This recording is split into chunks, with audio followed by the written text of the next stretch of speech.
Yo tengo una duda. Dígame. Los cuestionarios, nosotros los tenemos que contestar como tal. Sí,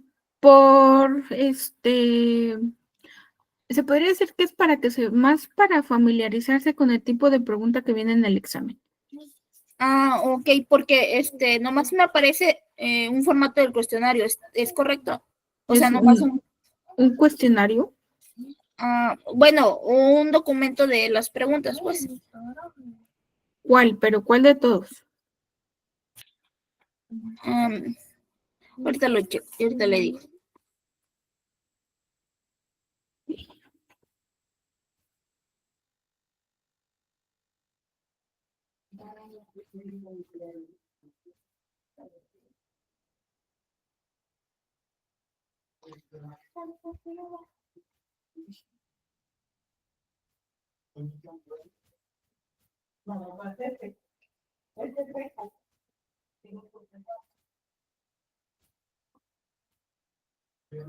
Ok, para todos los que están viendo aquí la presentación, aquí está presentaciones y material de estudio. Aquí aparecen todos los bancos de preguntas que están aquí, desde normatividad, serie roja, serie blanca.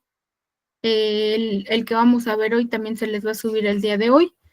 Y pues no sé si alguien más tenga alguna duda o alguna pregunta.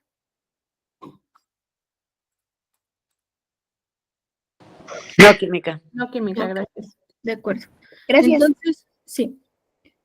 Entonces hoy vamos a comenzar con lo que es química clínica. En química clínica, pues les preguntan desde condiciones preanalíticas, les van a preguntar detallitos de la toma de muestra, les van a preguntar parte de ciertos perfiles. La mayoría de los perfiles, pues obviamente son función renal, normalmente es función hepática, el que más les preguntan. Glucosa también le llegan a preguntar, perfil de lípidos, prueba de tolerancia oral, llenado de tubos, también se podría decir que les van a llegar a preguntar. Entonces, pues, el día de hoy vamos a ver este módulo. Ok.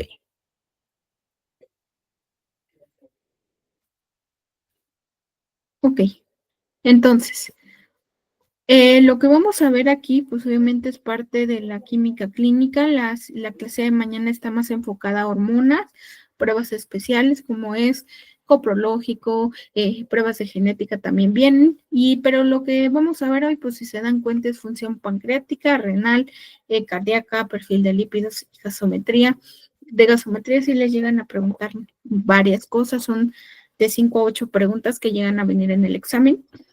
Y recordemos algo bien importante para hacer una recolección buena de una muestra sanguínea.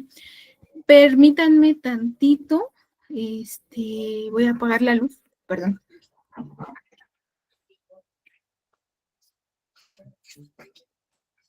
Okay. Buenas tardes, Cinta. Buenas tardes. Ok.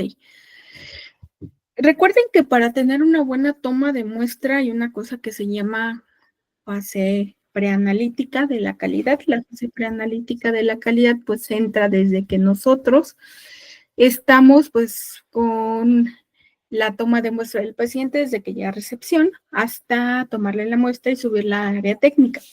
Normalmente recordemos que para obtención de una buena muestra que no esté, que tenga lipemia, recordemos que el paciente debe cumplir ciertas condiciones de ayuno. Estas condiciones de ayuno normalmente pueden llegar a ser o no de ayuno, porque recordemos que ciertas muestras no necesitan ayuno. Entonces recordemos que la lipemia muestra un indicador en su calidad y es causada por lipoproteínas de muy baja densidad. Recordemos que estas lipoproteínas de muy baja densidad vienen de alimentos con alto índice calórico, por ejemplo, el guajolocomo, que todos lo conocemos, y unidas a cadenas de triglicéridos. Normalmente una persona que no viene en ayuno, pues su muestra no se va a ver clara, no se va a ver como se muestra en esta parte, se va a ver cerosa y obviamente no vamos a poder hacer las determinaciones correspondientes que determinan para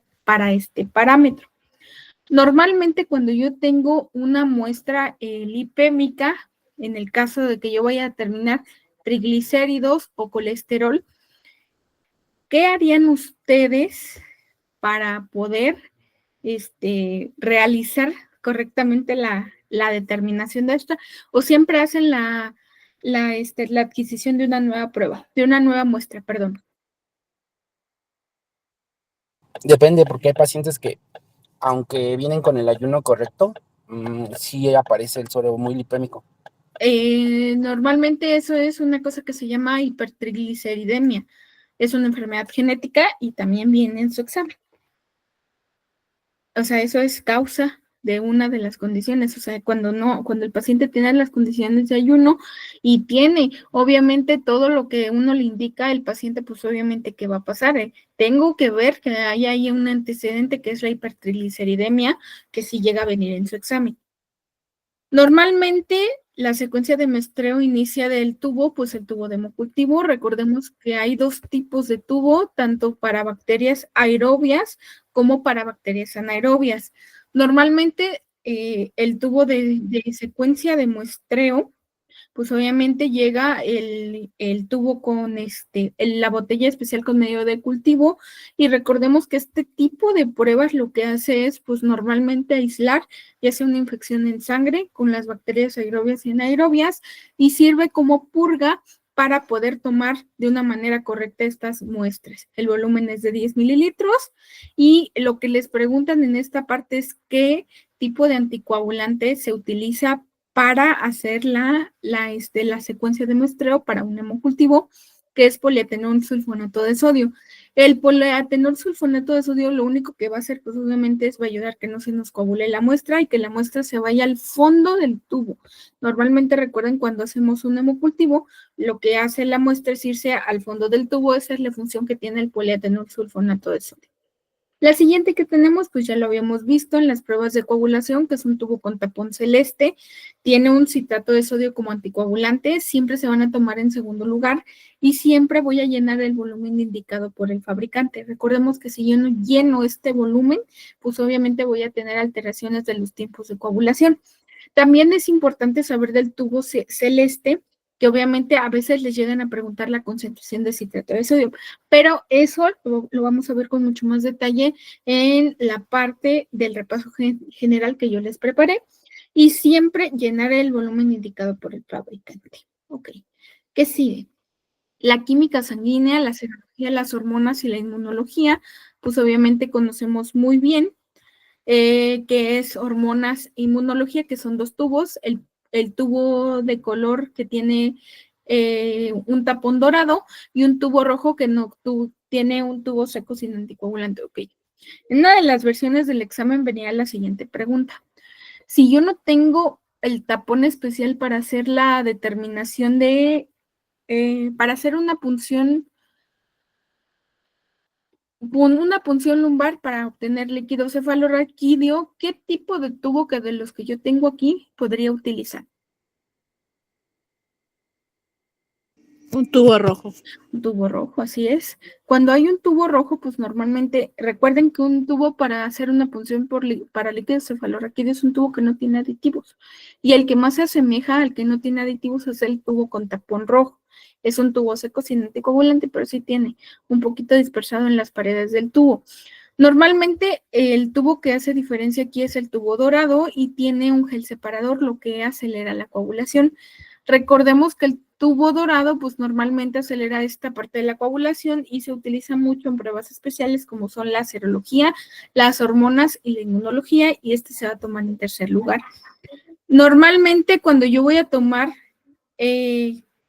esta parte de la recolección de las muestras sanguíneas, recordemos que es para que normalmente el citrato de sodio es para atrapar esos iones de calcio que mencionábamos anteriormente, y recordemos que la secuencia del muestreo del tapón rojo es el siguiente, porque recuerden que este no tiene aditivos, y el siguiente que se toma pues es la gasometría y los electrolitos. Este tiene un tubo con tapón verde y siempre les van a preguntar que si tiene heparina de litio o tiene heparina de sodio como anticoagulante. Normalmente una gasometría debe ser de sangre arterial. Si yo quiero tomar unos electrolitos, ¿los podré tomar en suero?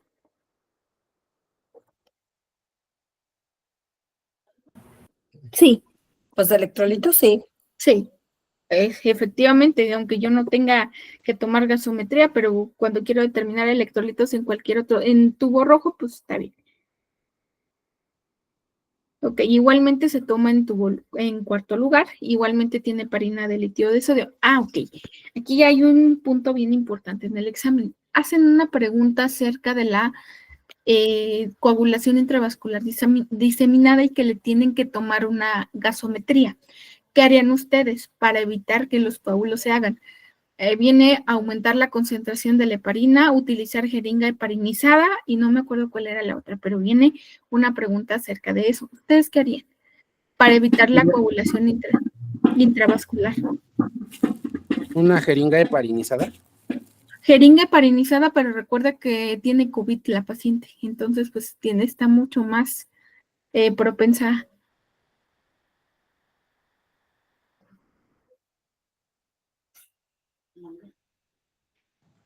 Aumentar la cantidad de anticoagulante. Aumentar la cantidad del anticoagulante. Ok. Sí es válido eso. Sí, sí es válido eso. Para aumentarlo, perdón, ¿en dónde? ¿En el En tubo la donde se va a realizar jeringa. la muestra? Ahora, permíteme.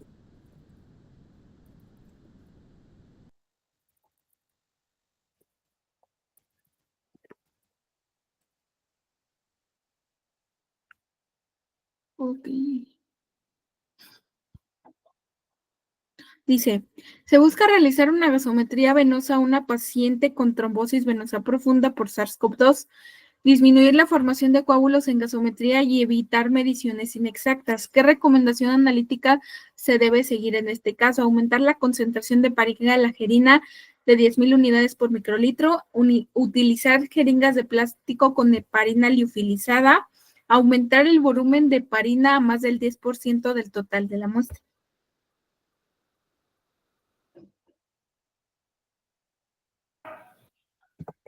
Y la respuesta es aumentar la heparina al 10%. Así es, sí. Pero recuerden que para una gasometría, pero recuerden que es venosa. Entonces no hay mucho problema. Entonces, si fuera arterial, sí, pero es venosa, entonces sí se puede aumentar el volumen. Adelante. ¿Alguien más que tenga alguna duda sobre esto? O sea, tiene que decir específicamente sangre venosa. Venosa sí, pero si es arterial, ¿qué harías? Lo que haces comúnmente, ¿no? Ajá, con la aguja heparinizada. Así es. Ah, ok, gracias. Hay que leer, bueno, hay que distinguir entre que tenga que decir específicamente, ¿no? Si es arterial o Eso, no. así es, porque viene, uno se va que es con, recordemos, una gasometría, uno dice es de sangre arterial, ¿no? Sí, sí, sí. Entonces, pues hay que ver ahí. Ok. El siguiente que sigue, pues obviamente es la biometría hemática. Se utiliza el tubo de tapón lila. Contiene EDTA dipotásico como anticoagulante. Ayuda a que no se altere la función plaquetaria ni la función hemática de la sangre, que no se coagule principalmente. Y es utilizado para biometría hemática, frotis sanguíneos, biología molecular y estudios de sangre total. Para estudios de biología molecular, pues normalmente se hacen a partir de estos. ¿Por qué? Porque aquí podemos fácilmente aislar leucocitos. ¿Por qué? Porque los leucocitos podemos obtener aquí un DNA estable. Entonces, igualmente contiene EDTA-dipotásico como anticoagulante y se toman en quinto lugar. Útil para la mayoría de las determinaciones en plasma también. Ok, el siguiente que sigue, pues obviamente es la glucosa o lactato en plasma. Es un tubo con tapón gris y contiene fluoruro de sodio. ¿Qué hace? Normalmente es un anticoagulante. No va a importar el orden siempre que sea después de los anteriores. Este tubo normalmente se utiliza cuando yo no voy a procesar esta glucosa y tiene que pasar mucho tiempo. Por ejemplo, para estudios en masa se utiliza mucho y que solo voy a determinar glucosa o alguna fracción de la glucosa. El fluoruro de sodio lo que hace es mantener estables los niveles de glucosa y hacer que el tubo, pues obviamente no haga lo que comúnmente hace y se degrade la glucosa y que no haya un resultado correcto de la glucosa. Eso es lo que hace el fluoruro de sodio. Normalmente el siguiente es metales en sangre y elementos, que es un tapula azul marino, igualmente tiene EDTA dipotásico y heparina como anticoagulante. Adelante. Ay, perdón, yo, lento. Del tubo gris, no sé si preguntan, pero es hasta después de 4 horas que no se procesa la glucosa, Así ¿no? O es. 2 horas. Así es. Se mantiene estable glucosa que no se procesa de inmediato. De verdad, en mi escuela hicieron un estudio en masa y ahí se quedó el tubo gris y pues estuvieron súper estables los tubos.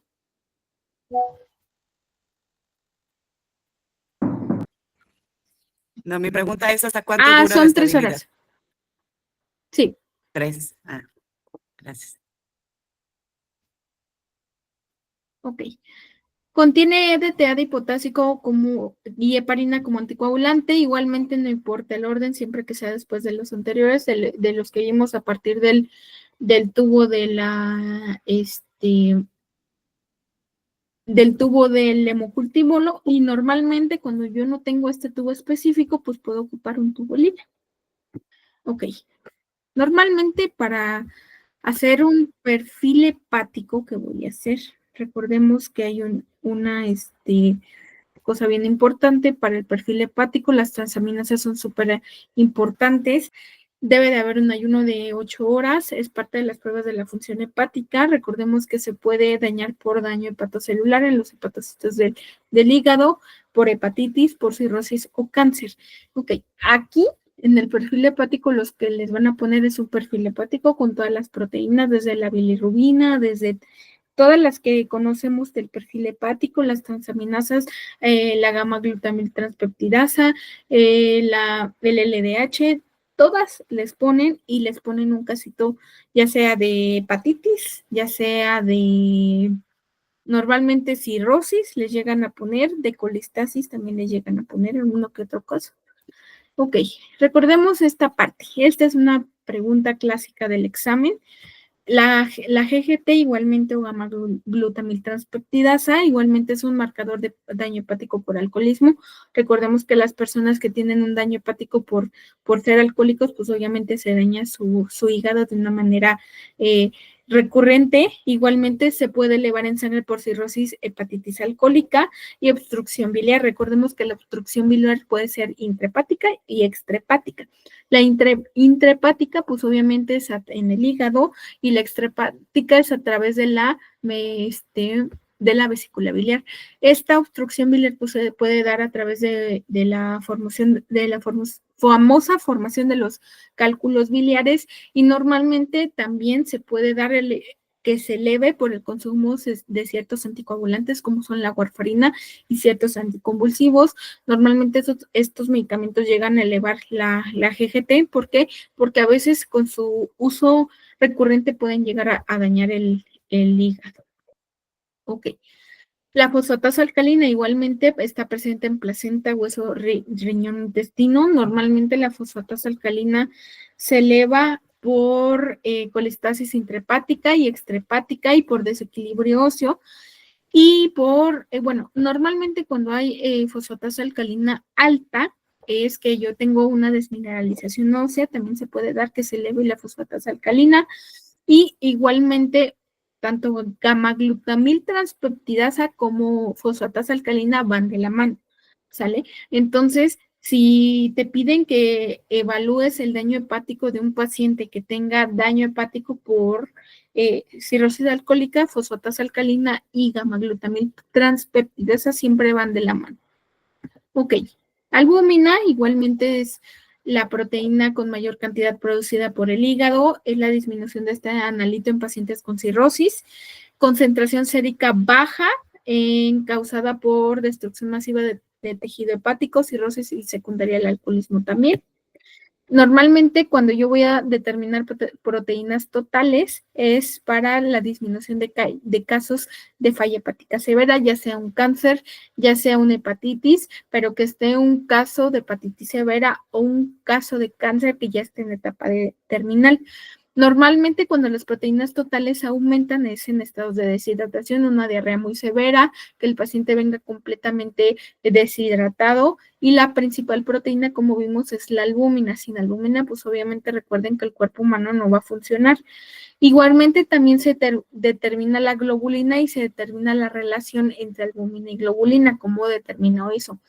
El nivel de albúmina, pues como conocemos, no se los piden en el examen, pero se los pongo porque se me hace un dato curioso que ustedes pueden concentrarse.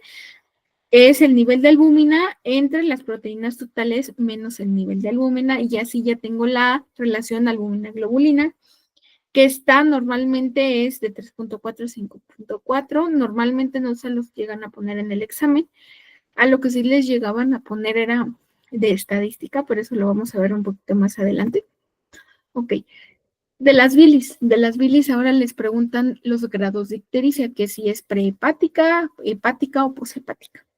Normalmente recordemos que hay bilirrubina total, que va de 0.4 a 2 miligramos, bilirrubina directa o conjugada, que va de 0.1 a 0.5, y la bilirrubina indirecta, que no es la conjugada, la no conjugada menor a 1.2 miligramos sobre decilitros. Igualmente va a aumentar en casos de colestasis, hepatitis y anemias hemolíticas, más comunes en anemias hemolíticas en niños. Normalmente llega a elevarse. Recuerden que una bilirrubina alta en un neonato, en un recién nacido, es completamente normal, que son valores elevados, y normalmente cuando yo quiero determinar pruebas de función hepática y que hay daño hepático, y se debe de complementar con un ego y el resto de las pruebas de la función hepática. Ok. Recordemos que la bilirrubina no conjugada está menor a 1.2 miligramos. Igualmente se va a elevar en anemias hemolíticas, resultados de la elevación de la hemoglobina. Enfermedades genéticas como síndrome de Gilbert y síndrome de Crigler-Najjar, en ambas se presenta hiperbilirrubinemia. Okay. ¿Alguien había escuchado hablar del síndrome de Crigler-Najjar? No. No, es No. una enfermedad rara y normalmente presenta hiperbilirrubinemia. Se da normalmente en niños pequeños, y si le llegan a preguntar cositas acerca de esa enfermedad. La bilirrubina conjugada, como la conocemos, va de 0.4 a 2 miligramos sobre decilitros. Obstrucción biliar, recordemos que es la formación de cálculos biliares, ya sea por bilirrubina o colesterol. Recordemos que si yo tengo colelitiasis, la colestasis recordamos que es la obstrucción de la vesícula, y la colelitiasis es la formación de estos cálculos biliares en la vesícula biliar. O sea que yo tengo cálculos pero que no obstruyen la vesícula, o sea que están presentes Esto se debe complementar obviamente con un perfil para triglicéridos. Pues obviamente recordemos que vamos a evaluar grasas, hepatitis, destrucción tóxica de los hepatocitos y bloquear la conjugación de la bilirrubina.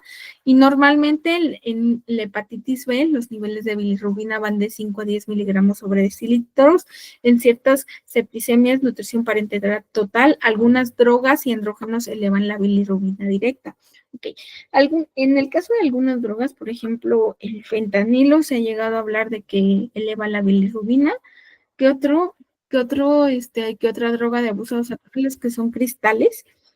Llegan a dañar el hígado. Entonces, pues obviamente es importantísimo observar aquí, obviamente todo el contexto que les dan. O sea, aquí, como les comentaba al principio del curso, las diapositivas son para que ustedes tengan el contexto de lo que podría venir en su examen. ¿Sale? Ok. En los grados de ictericia les llegan a preguntar grados de ictericia en el examen. Si es prehepática, que me va a subir, hiperbilirrubinemia de la bilirrubina no conjugada o de la indirecta, que puede ser causada por hemólisis por reacción transfuncional, anemia hemolítica. hepática, incremento de la bilirrubina no conjugada, de la conjugada o de ambas.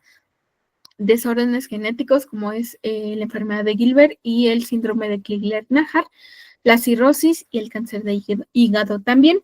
Y la poshepática, pues obviamente valores altos de bilirrubina conjugada, que es la directa, y colelitiasis. Okay. Aquí en el examen, pues obviamente viene hepática, prehepática y poshepática.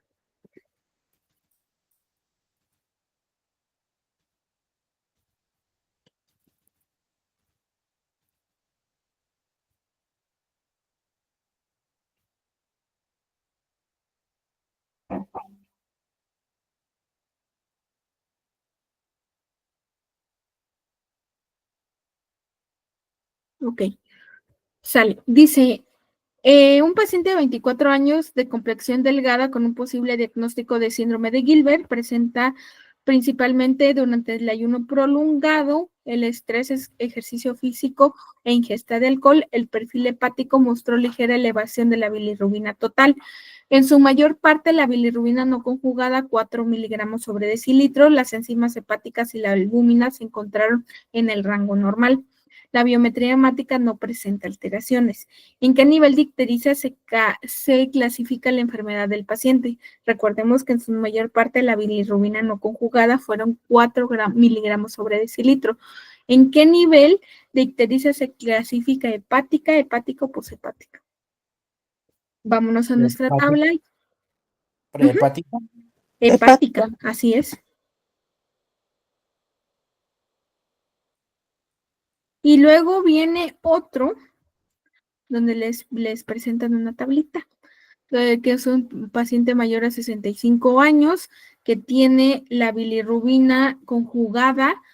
La total la tiene de 5.1, la conjugada de 4.2 y la no conjugada de 0.9, pero el intervalo de referencia me marca que tiene de la bilirrubina no conjugada de 0.2 a 0.8. ¿Ustedes qué le dan? ¿Prehepática, hepática o Poshepática. poshepática? ¿Segura? Pues dice que 5, ¿no? 5 y la indirecta está a 0.2. No, la indirecta está en 0.9. Ah, hepática. Hepática. Así es. Si se dan cuenta, en el examen de Ceneval les gusta jugar con la mente de uno, literalmente. Así que hay que estar ahí bien, bien listos con esta parte, o sea, ver cuál se eleva y cuál no, porque si ahora preguntan esto de los grados de ictericia. Ok. El LDH, pues normalmente no es un marcador de daño hepático en sí. Puede aumentar en casos de hepatitis y cáncer. Recuerden que la hepatitis es la inflamación del hígado y el cáncer, pues obviamente una hepatocarcinoma normalmente se puede dar y se incrementa en todo tipo de procesos neoplásicos, como cuáles, como cualquier leucemia, como cualquier tumor que uno tenga, se puede llegar a elevar el lactato deshidrogenasa. Igualmente, es un marcador de inflamación. El lactato deshidrogenasa, cuando tenemos inflamación crónica, lo que hace es elevarse. Igualmente les preguntan qué pasa si yo tengo una muestra hemolizada con el LDH. Afecta a la determinación de este parámetro y también a otras enzimas hepáticas. Igualmente, siempre hay que estar atentos a lo que puedan llegar a preguntar acerca de la hemólisis, porque si llegan a preguntar tanto de función hepática como de electrolitos, también llegan a preguntar.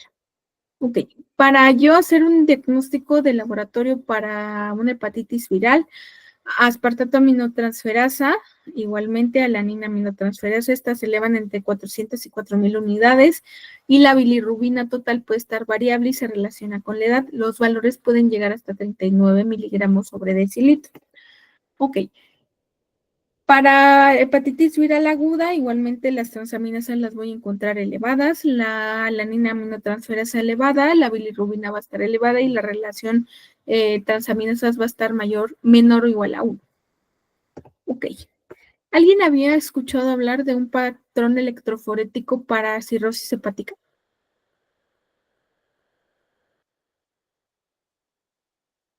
¿No? Ok. No.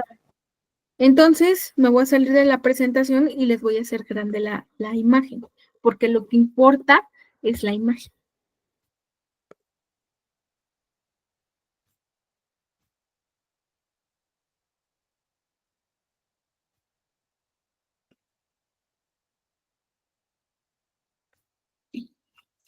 Si ustedes se dan cuenta, aquí dice que todas las proteínas sintetizadas por el hígado, fundamentalmente la albúmina y aumento de las bandas de las inmunoglobulinas como consecuencia de la falta de la degradación de las IgA de origen digestivo, unido a la síntesis importante de las inmunoglobulinas como consecuencia del material antigénico procedente del tubo digestivo. Si ustedes se dan cuenta, la albúmina pues obviamente está disminuida. Las alfa y las beta y las gamma, las únicas que se elevan, pues obviamente son las gamma globulinas, pero hay una pregunta bien interesante en esta parte. Lo que les van a preguntar que cuál es el parámetro que se altera en alguna de las preguntas que les llegan a hacer en el examen, pues o alguna de las siguientes, permítanme.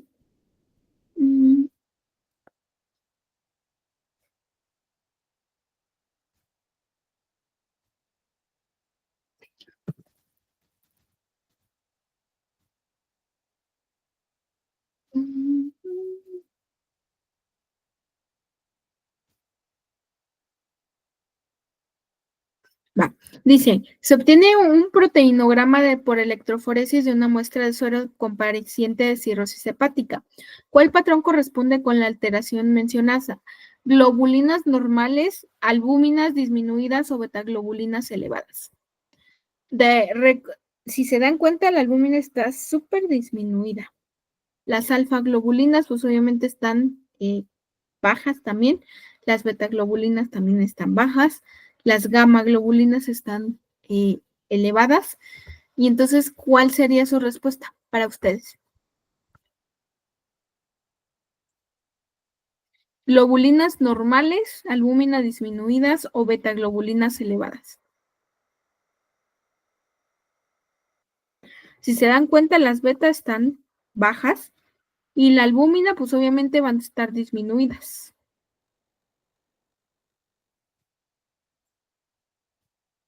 Pero ahí me perdí, ¿cuál fue la pregunta? Ok, dice, se obtiene un proteinograma por electroforesis de una muestra de suero con paciente con cirrosis hepática. ¿Cuál patrón corresponde con la alteración mencionada? ¿Globulinas normales, albúmina disminuidas o betaglobulinas elevadas?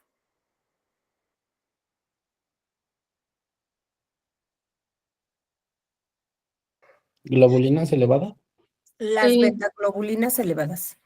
Si se dan cuenta, no están elevadas. Aquí está. Están disminuidas. Acá está. Las gamma. 1.08. ¿No son las albúminas disminuidas? La albúmina está disminuida. Así es. Esa es la respuesta correcta. ¿Vale? Si les llegan a preguntar, recordemos que un paciente con cirrosis hepática, pues también tiene disminución de albúmina. ¿Por qué? Porque no hay ese transporte que normalmente se haría, como normalmente lo veríamos con un paciente que tiene esos valores normales. O sea que la pregunta en sí es, ¿qué es en la imagen que nos está mostrando? En realidad Sí. la pregunta es que, ¿cuál es el que está disminuido? Es que es ahí donde no entendí muy bien la pregunta. Pues así viene la Ahí fue pregunta en cuando el me examen. confundí. Así viene en el examen. Así ese tipo de preguntas Ok. vienen en el examen. Sí, pero ahorita hace ratito en una lámina decía que cuando hay cirrosis, se disminuye la albúmina. Ujú, O así sea, es. realmente, nada más como que para hacernos pensar, ¿no? La imagen. Es que nada más ahí como que les dice, nada más como que los desestabilizan con el proteinograma, nada más, por electroforesis. Si se dan cuenta, jugó con su mente, se me va la ahorita. Nada más porque les dije que la albúmina también se disminuía en cirrosis hepática, pero recuerden también que es muy común ver, este es un proteinograma por electroforesis. Eso es lo que los destanta a ustedes, pero recuerden bien que la cirrosis sí llega a disminuir la albúmina. ¿Sale?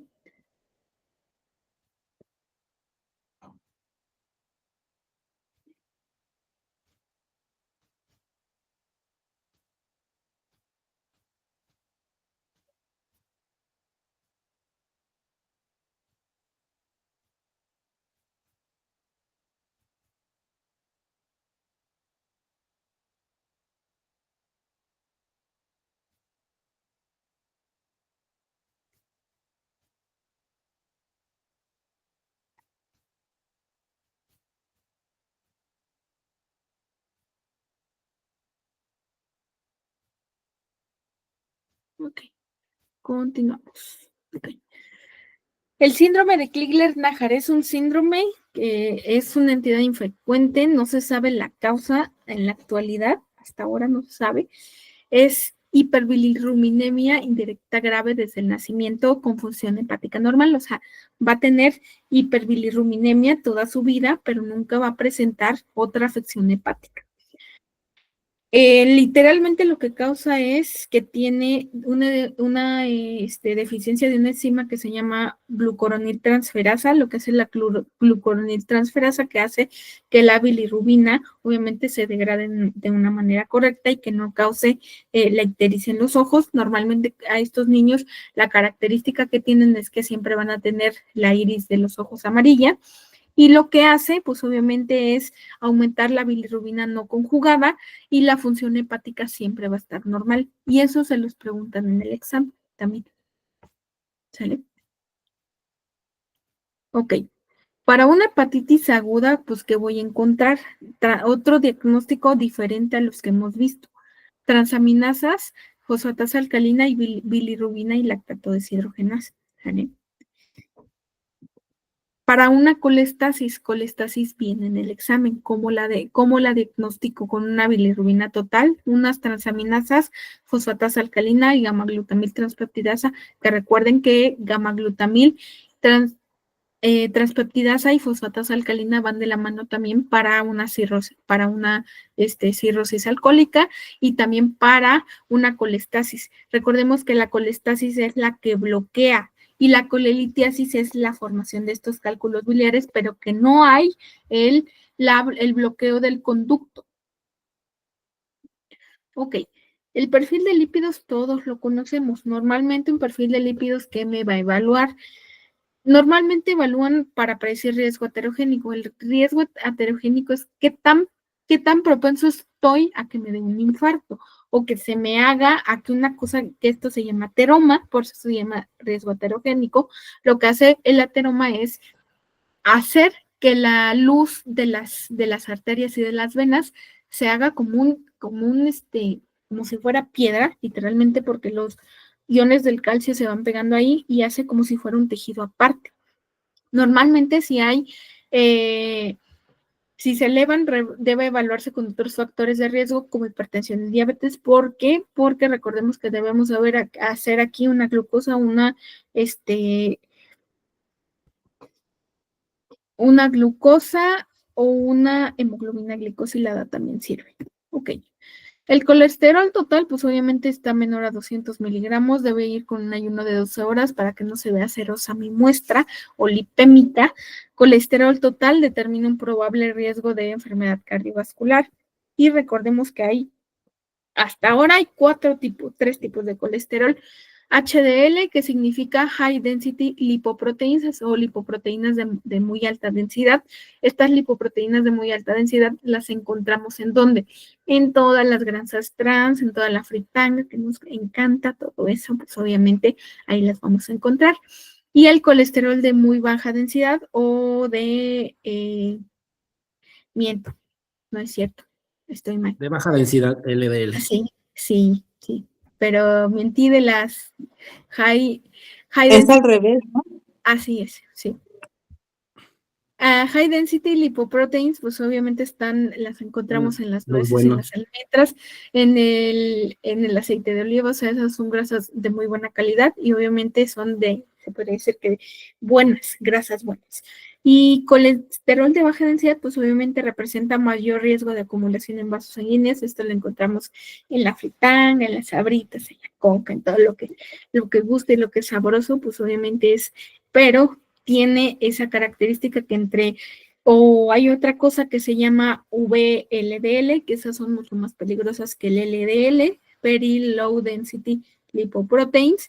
Estas lipoproteínas de muy baja densidad llegan a causar estas famosísimas hipertrigliceridemias, de lo que me comentaba el químico. ¿Luis? Sí, el químico la Luis. hipertrigliceridemia tipo 4 familiar. La hipertrigliceridemia tipo 4 familiar normalmente está relacionada con este tipo de de lipoproteínas que hace que normalmente, aunque el paciente esté en ayuno, su suero va a estar lipémico. No hay causa aparente, normalmente es que ahorita lo vamos a ver porque esa viene en el examen también. La hipertrigliceridemia familiar se caracteriza por la acumulación de plasma en lipoproteínas de muy baja densidad que son sintetizadas en el hígado y normalmente tienen un tamaño mayor de lo normal. Recuerden que un triglicérido tiene un tamaño pequeño, pero cuando se hace grande, lo que hace pues obviamente es unirse a esas lipoproteínas o al torrente sanguíneo y con mayor contenido de triglicéridos, pero no necesariamente de un aumento significativo de las apoliproteínas B10 o ApoB100. Normalmente, ¿qué voy a observar aquí? Triglicéridos de 200 a 500 mayores a 200, de baja densidad, pues los voy a mantener en 100, que son valores normales, tanto triglicéridos de alta densidad como de baja densidad. ¿Por qué? Porque recordemos que no se están sintetizando de la manera correcta como se haría.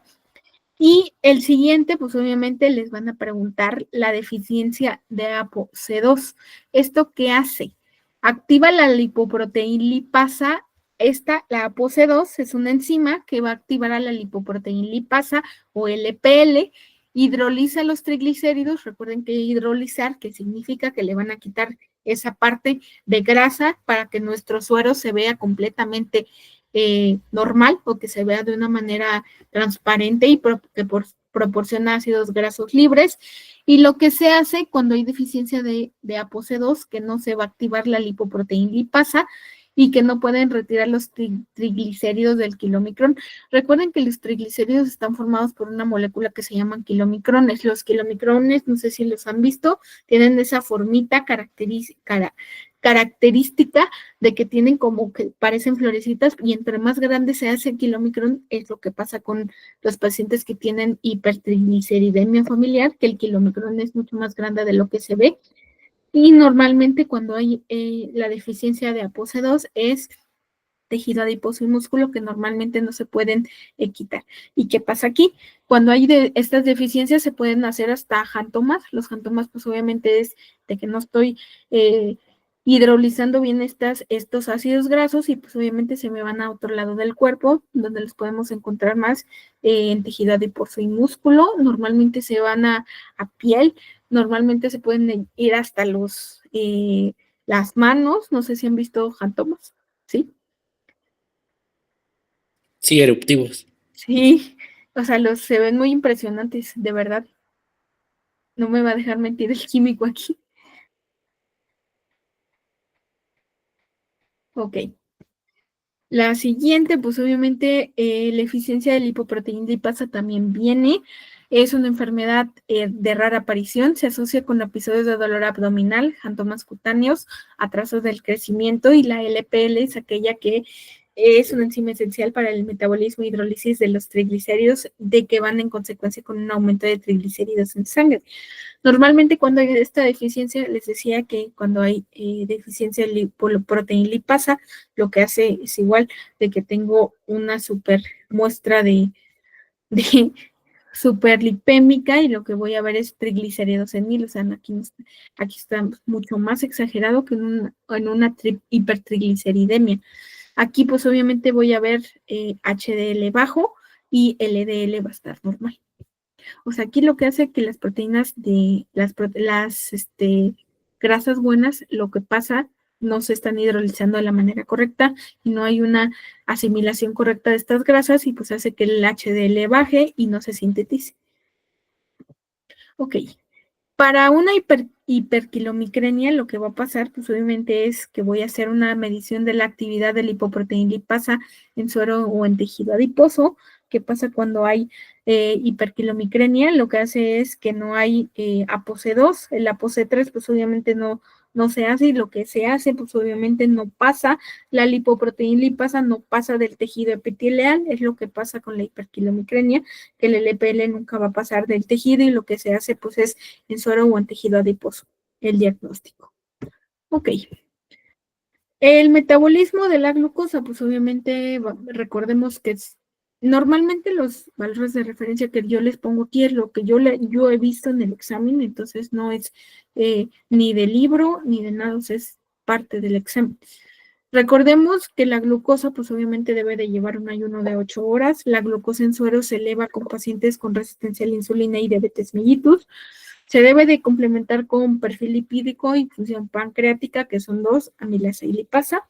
Su muestreo puede ser en tubo gris y no la voy a procesar de inmediato, pero en tubo rojo sí la voy a procesar de inmediato. Igualmente, puedo conservarla hasta por 3 días en refrigeración si está en tubo gris, ¿sale? Ok.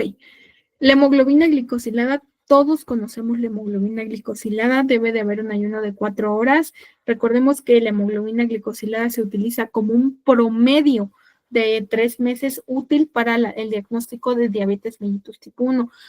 Una pregunta que viene en el examen que igualmente se utiliza para diabetes mellitus tipo 1 se va a utilizar, ¿por qué? Porque ellos deben de tener un control de esa glucosa, porque recordemos que una diabetes tipo mellitus de tipo 1 es una enfermedad autoinmune y ellos no tienen controlada su glucosa solamente con, ya sea con insulina de alta eficacia, de metabolismo lento, etcétera, etcétera. Entonces, si normalmente un paciente que trae una hemoglobina glicosilada ya está en riesgo, se debe determinar de 2 o 3 veces al año y se toma en tubo lila, se añade una solución para alisar los eritrocitos y se determina por turbidimetría o cromatografía. Ok. En el examen les van a llegar a preguntar la prueba de tolerancia oral a la glucosa para embarazadas, que se va a hacer con una carga de 50 o de 75 miligramos, que es asquerosa esta cosa, pero bueno. Se realiza. Adelante. Hola, yo tengo una duda de lo que dijo de la hemoglobina glicosilada. Sí. Nosotros ya habíamos tenido un curso previo y la química nos había mencionado que si sabíamos la diferencia entre glicosilada y glucosilada. ¿Es lo mismo o en base al examen nada más? Normalmente la que viene en el examen es la glucosilada, la que viene. Pero sí está bien el término glicosilada o glucosilada. No, es glicada. Glicada, hasta le dicen. Es Ajá. glicada, Luis. Uh-huh. ¿Algo más? No, química, gracias. Ok. Para el diagnóstico de la diabetes gestacional, pues obviamente es la prueba de tolerancia oral a la glucosa, que se da entre la semana 24 y 28 de gestación. Se debe realizar la prueba toda embarazada para descartar esta diabetes gestacional. Igualmente les van a preguntar tal vez en qué semana de gestación se hace esta prueba. Se hace con una carguita de estas que es de 50 o 75 para una embarazada. Idealmente debería de ser de 50. Y pues obviamente para el metabolismo de glucosa preguntan otro tipo de cosas como anticuerpos contra células beta. Estos son anticuerpos que reaccionan contra el citoplasma de todas las células del islote pancreático. Recuerden que en la membrana de la célula hay una cosa que se llama GLUT4. El GLUT4 son aquellos canales de glucosa que se encargan de hacer que la glucosa entre a la célula. ¿Qué hace cuando hay insulina disminuida? Pues obviamente estos canales de glucosa no tienen la energía suficiente. ¿Por qué? Porque el islote pancreático no está produciendo la insulina suficiente para poder abrirlo. Y lo que se hace, pues obviamente, es que la glucosa entra nada más porque sí y sin insulina. Normalmente los anticuerpos contra células beta se los llegan a preguntar en el examen y igualmente productoras de glucagón y las que secretan somatocina y péptido pancreático para la producción de glucosa y que estén en niveles normales. Ok. Los electrolitos. Los electrolitos, pues obviamente les llegan a preguntar cositas como hiponatremia, hipernatremia. El sodio va de 135 a 145 milimoles. Normalmente puede disminuir en diarreas severas, falla renal, trastornos de la hormona antidiurética, puede aumentar en deshidratación y se determina en suero o plasma. Puede ser en tubo rojo, dorado o verde, cualquiera de los electrolitos que lo habíamos comentado en las primeras diapositivas. se debe de analizar en las primeras 4 horas. Ok. Para el potasio pues obviamente es un monitoreo de pacientes con falla renal, cardíaca o en diálisis. Un paciente que tiene diálisis, recordemos que no está funcionando su filtrito natural que tenemos en el cuerpo, y normalmente los pacientes que tienen exceso de potasio, pues obviamente no llegan a tener mareos, convulsiones, etcétera, etcétera. Disminuyen vómitos y diarreas, y pues obviamente aquí les preguntan otra cosa sobre la hemólisis. La muestra no debe estar embolizada. ¿Por qué? Porque puede producir un aumento de los niveles. Recordemos que cuando la muestra se emboliza, el potasio también se puede elevar. Y es una preguntita de examen. El calcio, pues obviamente hay 2 tipos: calcio total de 8.7 a 10.5, calcio ionizado de 4.4 a 5.2. El ayuno es de 8 horas. El calcio ionizado es la forma activa del calcio y puede aumentar en alteraciones de la glándula pituitaria y en los huesos. Disminuye en insuficiencia renal y en falla hepática también.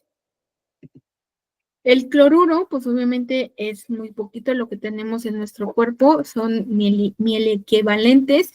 Está alterado en trastornos del equilibrio ácido-base, aumenta en deshidratación y falla suprarrenal. Disminuye en falla respiratoria de forma simultánea con el sodio, y el cloruro en sudor es útil para diagnosticar fibrosis quística.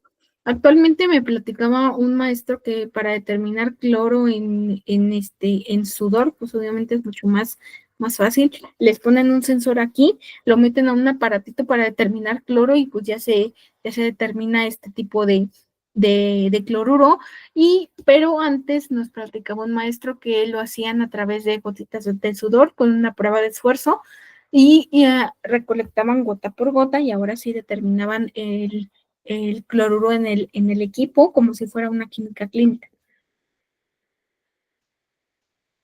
Ok.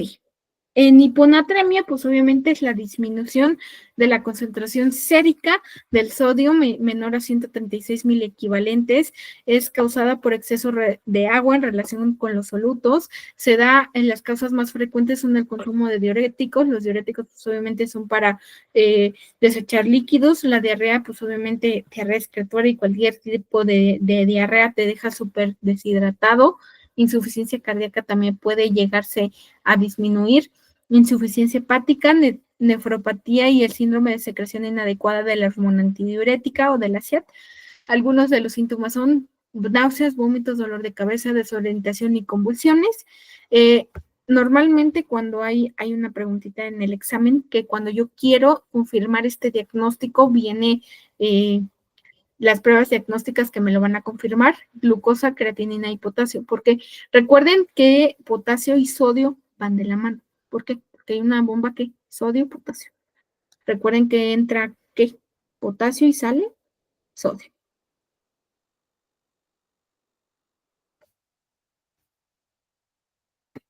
Ok, la hipopotasemia. La hipopotasemia, pues obviamente es disminución del potasio debajo de 3.5 miliequivalentes, y puede ser del reflejo de una pérdida absoluta de redistribución de al paso del interior de las células. O sea que obviamente a la hora de hacer el intercambio de la bomba sodio-potasio, que va a ser quedarse todo el potasio fuera, y obviamente por ende va a haber pérdida de líquido.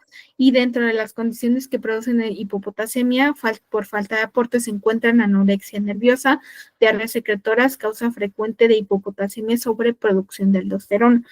Hay una preguntita en el examen sobre hiperaldosteronismo que la vamos a ver ahorita. Ok. La función cardíaca. Recordemos que la troponina I se van a elevar y predecir infarto agudo al miocardio.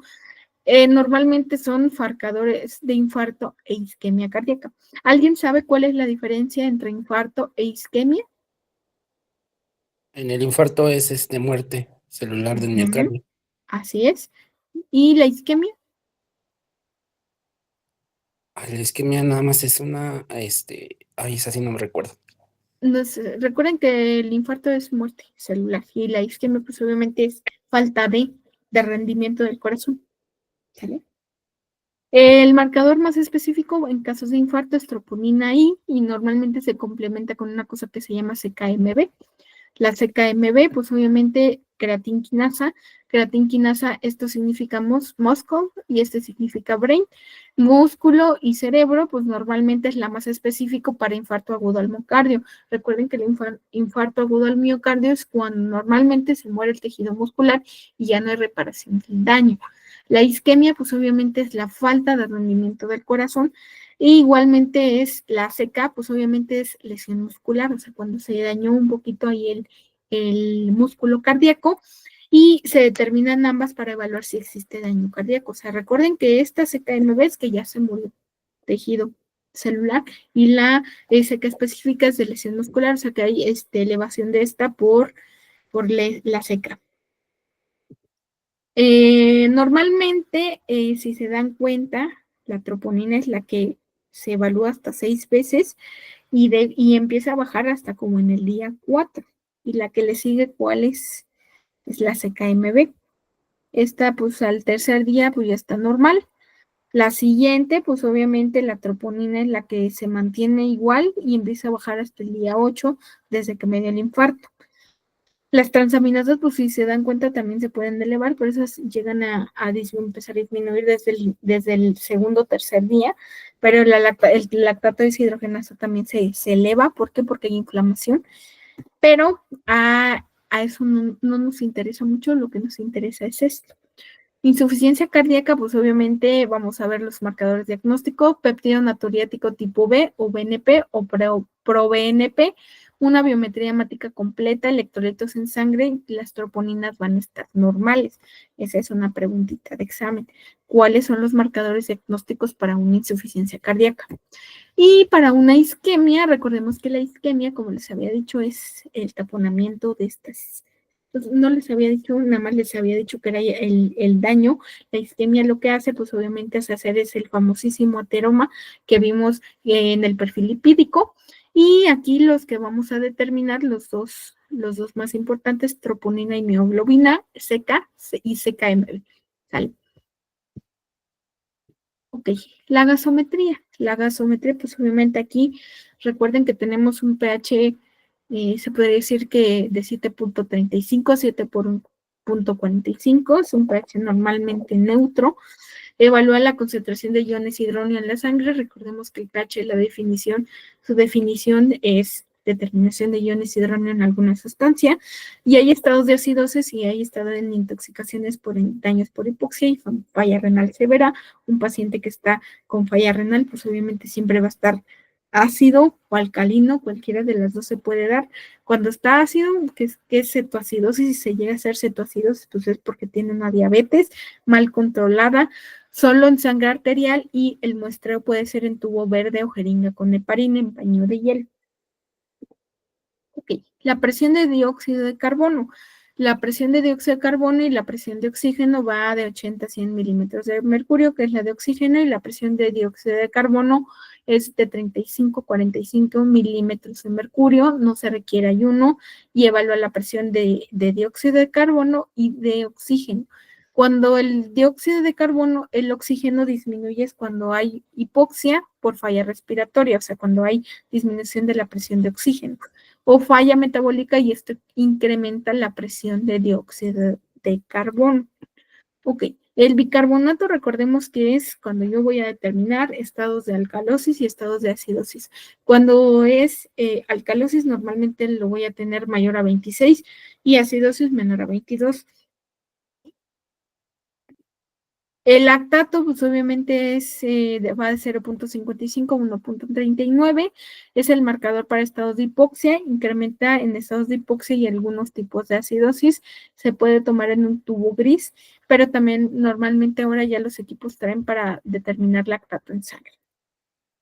A las causas de una alcalosis y de una acidosis. Una alcalosis, pues, es el aumento del pH sanguíneo, hiperventilación por ansiedad. Pérdida de iones hidróneo por vómitos cuando tenemos un momento muy severo, los iones hidróneo pues se van.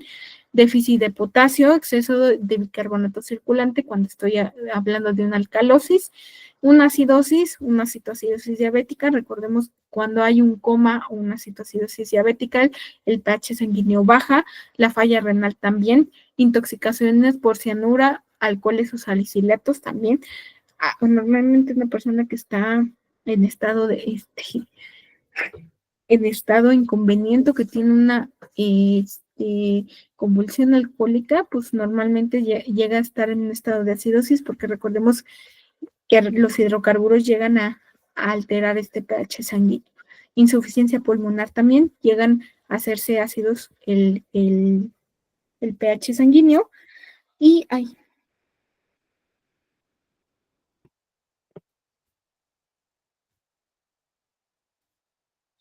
acidosis y alcalosis, ¿cómo las distingo? Para ser metabólica o que sea respiratoria.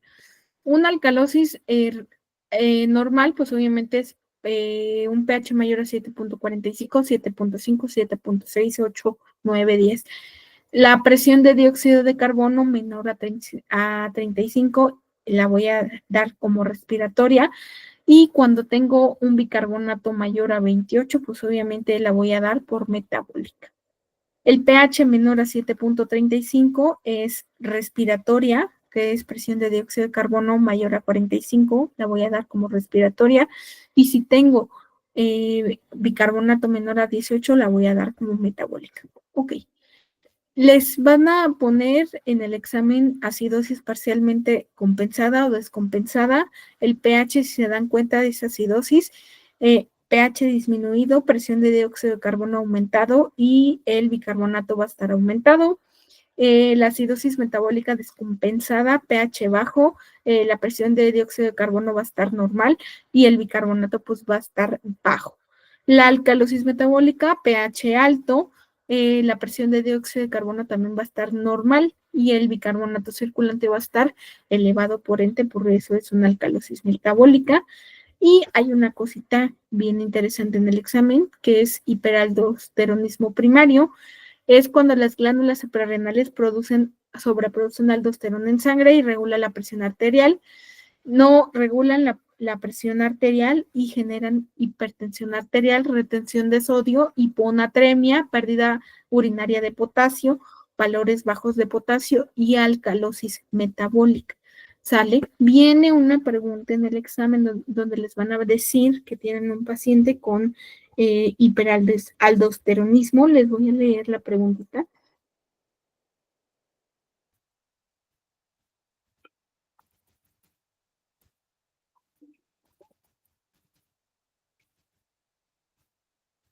Ok, dice una mujer de 37 años llega a consulta por presentar episodios de debilidad, temblor, náuseas, así como entumecimiento de las manos y cara.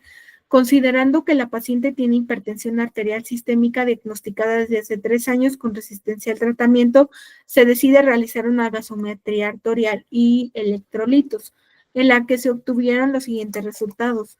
pH de 7.5, bicarbonato de 32, presión de dióxido de carbono de 40, sodio de 184 y potasio de 2.3 microequivalentes. ¿Cuál es la patología que se correlaciona con el resultado del equilibrio ácido-base?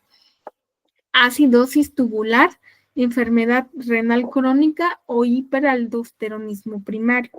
Aquí ya tenemos varias pistas. Si se dan cuenta, es hiponatremia. Tenemos aquí pérdida urinaria de potasio, valores bajos y alcalosis metabólica.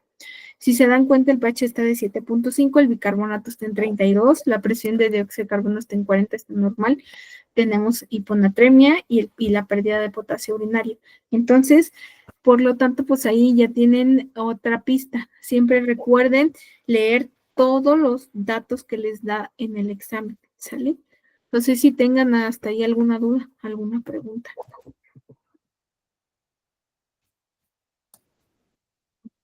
Interesante todo, pero sí hay que volver a escuchar el video. Sí. ¿Alguien más que tenga alguna pregunta, algún comentario? No, maestra. De momento, gracias. Ok. No sé si hay alguna cosa más que tratar. No. Química, yo tengo una pregunta de los cuestionarios que nos estaba comentando. Sí, Usted cuando los podemos ir resolviendo, sí. pero anotando nuestras respuestas, ¿esos los vamos a comparar con usted o No, cómo va a ser? solo como les decía, esos cuestionarios es para que ustedes conozcan los tipos de preguntas que hacen en el examen. Ah, ok. Y ya después, ¿cómo es que usted nos va a evaluar para ver nuestras fallas? En el que está el más grande, Ajá. ese es el donde voy a ver sus fallas. Ah, ok. Muchas gracias. Ujú. ¿Algo más?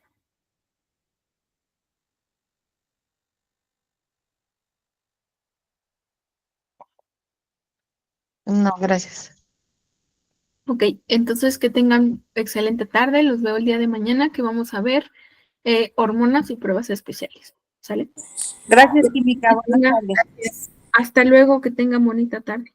Hasta luego. Gracias, Buenas igual. tardes. Gracias, Química.